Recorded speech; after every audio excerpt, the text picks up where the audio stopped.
Assalamualaikum warahmatullahi wabarakatuh. Puji dan syukur kehadirat Allah Subhanahu wa taala yang telah memberikan rahmat dan karunia-Nya sehingga kita masih diberikan kesehatan dan kesempatan untuk dapat mempresentasikan hasil dari diskusi kami. Sebelumnya, saya ucapkan terima kasih kepada Bapak dosen pengampu mata kuliah analisis instrumentasi, Bapak Profesor Dr. Ernad Insinyur Rinaldi Idrus SSI. Kami dari kelompok 3, kelas A, akan mempresentasikan hasil diskusi kami mengenai materi fase gerak gizi dan HPLC.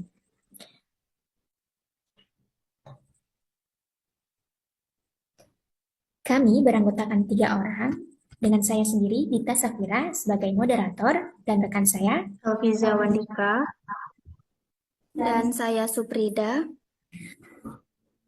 akan membahas mengenai materi tersebut. Adapun topik pembahasan yang akan kami bahas, yang pertama ada definisi gizi dan HPLC, prinsip gizi dan HPLC, fase gerak, sifat dan jenis-jenis fase gerak, mekanisme kerja, dan yang terakhir kelebihan dan kekurangan. Yang pertama, gizi atau gas kromatografi. Yang pertama, definisi gizi. Pada tahun 1952, James N. Martin adalah orang yang pertama memperkenalkan teknik kromatografi gas, di mana gizi merupakan jenis kromatografi yang digunakan dalam kimia organik untuk pemisahan dan analisis. Gizi banyak digunakan untuk menguji kemurnian bahan tertentu dan membantu dalam mengidentifikasi sebuah senyawa kompleks. Kromatografi gas adalah suatu analisis senyawa yang stabil terhadap suhu tinggi, sehingga solut tidak mengalami kerusakan susunan molekul pada saat proses pemanasan.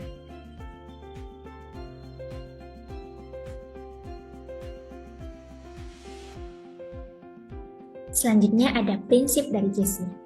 Kromatografi gas atau gizi menggunakan prinsip pemisahan campuran berdasarkan perbedaan kecepatan migrasi dan perbedaan titik didih atau tekanan uap dari komponen penyusunnya.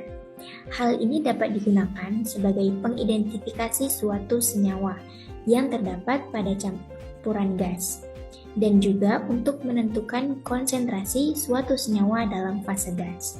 Penerapan metode kromatografi gas adalah bentuk analisis senyawa yang stabil terhadap suhu tinggi, sehingga solut tidak mengalami kerusakan susunan molekul pada saat proses pemanasan. Selanjutnya ada fase gerak dalam gizi.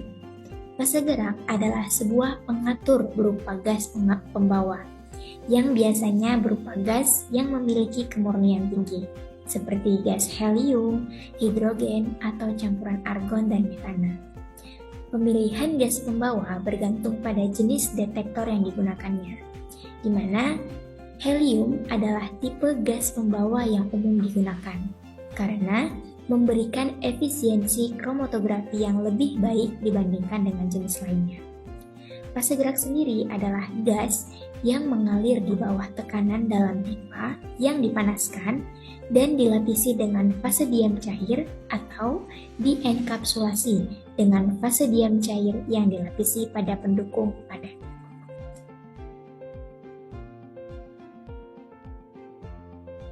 Adapun sifat-sifat dari kromatografi gas sendiri terdapat 4. Yang pertama berupa gas, di mana fase gerak dalam gizi selalu berupa gas yang berfungsi untuk membawa sampel melalui kolom kromatografi.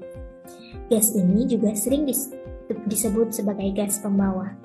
Yang kedua bersifat murni dan stabil. Gas pembawa harus memiliki kemurnian yang tinggi dan sifat fisik yang stabil untuk memastikan pengulangan dan akurasi hasil. Yang ketiga bersifat kecepatan dan tekanannya dapat dikontrol, di mana kecepatan aliran gas pembawa dapat disesuaikan untuk mempengaruhi waktu resensi. Dan yang terakhir, dia tidak dapat bereaksi dengan sampel dan fase diam, di mana gas pembawa harus tidak bereaktif atau tidak bersifat reaktif terhadap senyawa sampel dan fase diam, sehingga tidak mempengaruhi hasil pemisahan.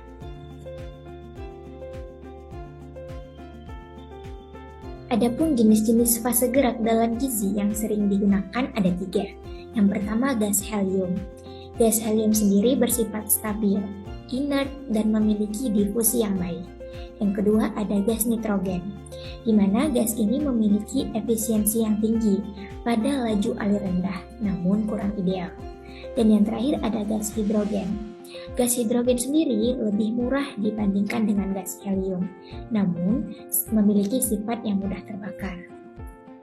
Baik, selanjutnya akan dijelaskan oleh rekan saya, Elviza Wandika.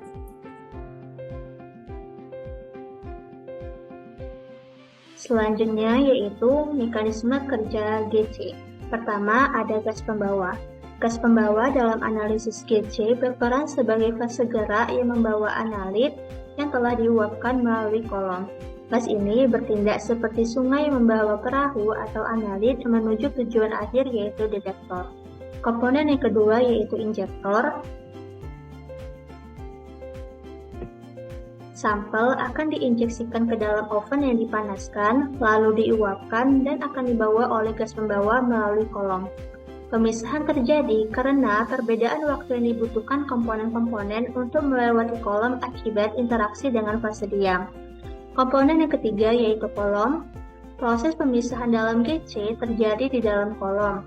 Gas pembawa akan membawa komponen-komponen sampel melalui kolom, dan kolom yang berjenis packing maupun kapiler akan memisahkan komponen-komponen tersebut berdasarkan interaksi dengan fase diam. Yang keempat yaitu terdapat detektor.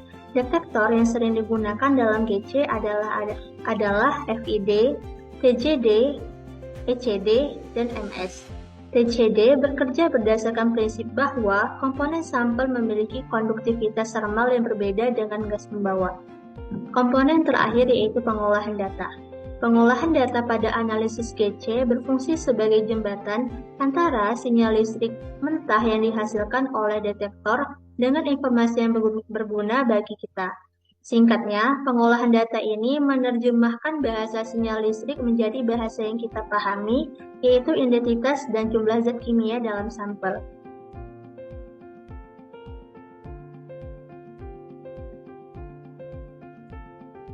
Selanjutnya yaitu kelebihan dan kekurangan GC. Pertama yaitu kelebihan GC. Ada kolom secara kontinu dijaga oleh gas, kemudian sampel terpisah secara sempurna, waktu relatif pendek, sensitivitas tinggi, dan sampelnya sedikit. Dan terbuat dalam fase diam sulit dipisahkan, harus diatasi dengan suhu kolom tinggi, dan relatif mahal. Terdapat 3 aplikasi GC yang dapat diterapkan pada eksperimen atau penelitian yang dilakukan. Pertama, yaitu analisis minyak asiri. Kedua, mengukur tingkat pencemaran. Dan ketiga, menganalisis komposisi gas alam.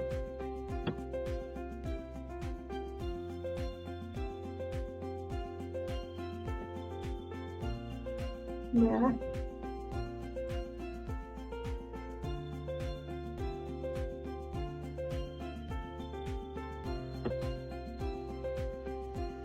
Berikut adalah analisis data pada GC yang meliputi kromatogram.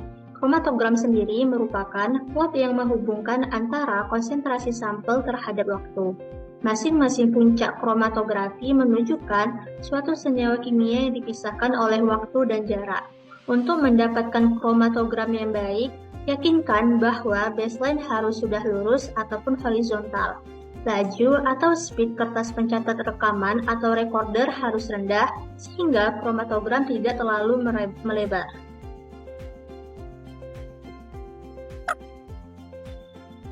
Berikut kromatografi gas. Kondisi kromatografi gas yang dipilih dalam penelitian ini yaitu suhu injektor 250 derajat Celcius, suhu detektor rasio yaitu 20. Suhu awal kolom 50 derajat Celcius ditahan 2 menit pada suhu tertentu, ditingkatkan secara bertahap sebesar 10-120 derajat Celcius dan ditahan selama 5 menit.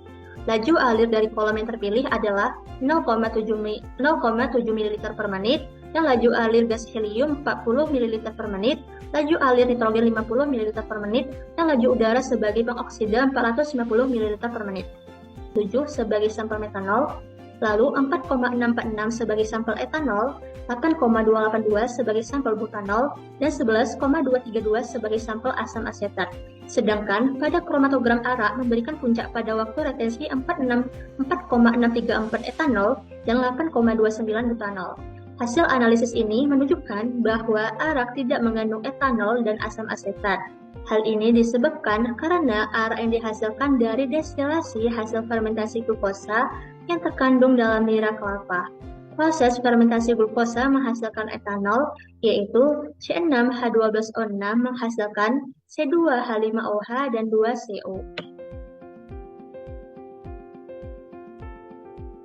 Berikut adalah mengenai HPLC atau High Performance Liquid Chromatography. Berikut adalah definisi dari HPLC. Pada tahun 1903, Tesswit pertama kali menemukan teknik analisis yang dinamakan kromatografi, di mana Tesswit telah berhasil memisahkan pigment dari daun menggunakan kolom yang diisi dengan kapur atau CaSO4. HPLC adalah kromatografi cair yang menggunakan vasodium padat dengan ukuran partikel kecil sekitar 5-10 mikrometer dengan tekanan tinggi yaitu 300 hingga 3000 PSI untuk mengalirkan fase gerak secara konstan. HPLC cocok digunakan untuk memisahkan dan menghitung konsentrasi dari campuran senyawa yang konsentrasinya kecil dan tekanan uapnya rendah serta termolabil. Berikut akan disampaikan oleh rekan saya mengenai prinsip dari HPLC.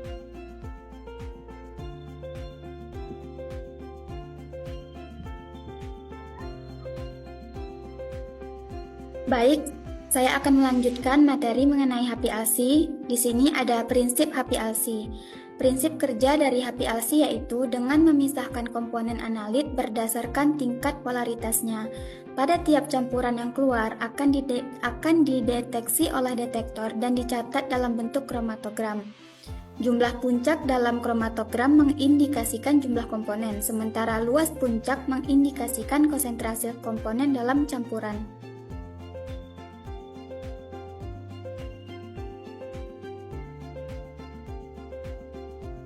Selanjutnya, fase gerak pada HPLC. Fase gerak yang digunakan adalah metanol dan air. Selain itu, diuji coba juga dengan penambahan asam. Metanol dipilih sebagai salah satu campuran fase gerak karena IAA memiliki kelarutan yang baik dalam metanol. Fungsi fase gerak adalah melarutkan campuran zat, mengangkat atau membawa komponen yang akan dipisahkan melewati sorben fase diam sehingga memiliki waktu retensi dalam rentang yang dipersyaratkan, dan memberikan selektivitas yang memadai untuk campuran senyawa yang akan dipisahkan. Selanjutnya, sifat fase gerak. Yang pertama ada polaritas. Di sini fase gerak dapat bersifat polar atau non-polar tergantung pada jenis kromatografi. Yang kedua, viscosity. Kekentalan pelarut mempengaruhi tekanan pada sistem HPLC seperti asetonitril. Yang ketiga, kemampuan bercampur. Pelarut yang digunakan dalam fase gerak harus dapat bercampur satu sama lain tanpa membentuk dua fase terpisah. Selanjutnya, mekanisme kerja pada HPLC. Yang pertama ada fase gerak. Fase gerak berfungsi sebagai pembawa sampel yang mengalir melalui kolom. Melalui interaksinya dengan fase diam dan komponen-komponen sampel, fase gerak berperan penting dalam menentukan tingkat pemisahan atau selektivitas masing-masing komponen. Yang kedua, injektor. Injektor adalah alat yang berfungsi seperti jarum suntik pada kromatografi. Ia memasukkan sampel ke dalam sistem agar komponen-komponen dalam sampel dapat dipisahkan. Yang ketiga, kolom. Kolom adalah tabung berisi zat khusus atau fase diam yang berfungsi memisahkan komponen-komponen dalam sampel. Selanjutnya, loop. Ini adalah bagian dari injektor yang menampung volume sampel tertentu sebelum disuntikkan ke dalam kolom. Selanjutnya, detektor. Detektor ini berfungsi untuk mendeteksi komponen-komponen yang telah terpisah dari kolom dan mengubah sinyal kimia menjadi sinyal listrik. Selanjutnya ada POM. Ini mendorong fase gerak melalui sistem dengan tekanan yang konstan dan terukur. Selanjutnya, pengolah data, di mana dia menerima sinyal listrik dari detektor dan mengolahnya menjadi kromatogram dan memungkinkan analisis data, identifikasi puncak, dan perhitungan kuantitatif.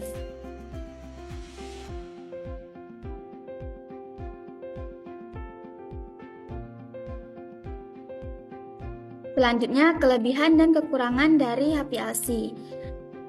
HPLC ini memiliki kelebihan. Yang pertama, waktu analisis relatif singkat, resolusi yang tinggi, kolom yang terbuat dari bahan gelas dan dapat digunakan kembali, volume sampel yang digunakan sedikit, dan dapat menganalisis senyawa organik dan anorganik.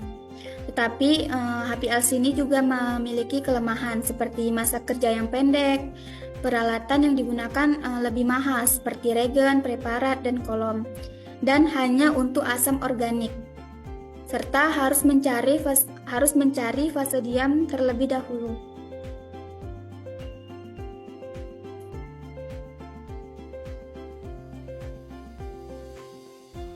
Nah, selanjutnya aplikasi HPLC. Yang pertama itu dapat digunakan pada analisis farmasi, analisis pangan, dan analisis biomolekul.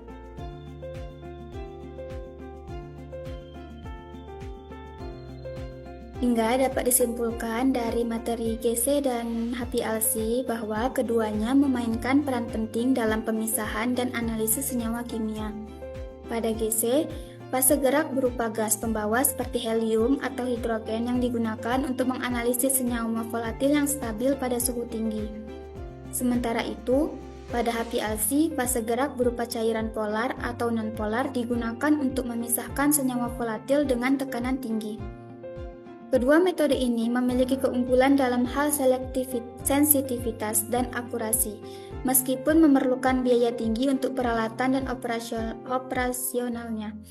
Aplikasi dari GC dan HPLC meliputi analisis farmasi, pangan, biomolekul, hingga pengujian pencemaran lingkungan.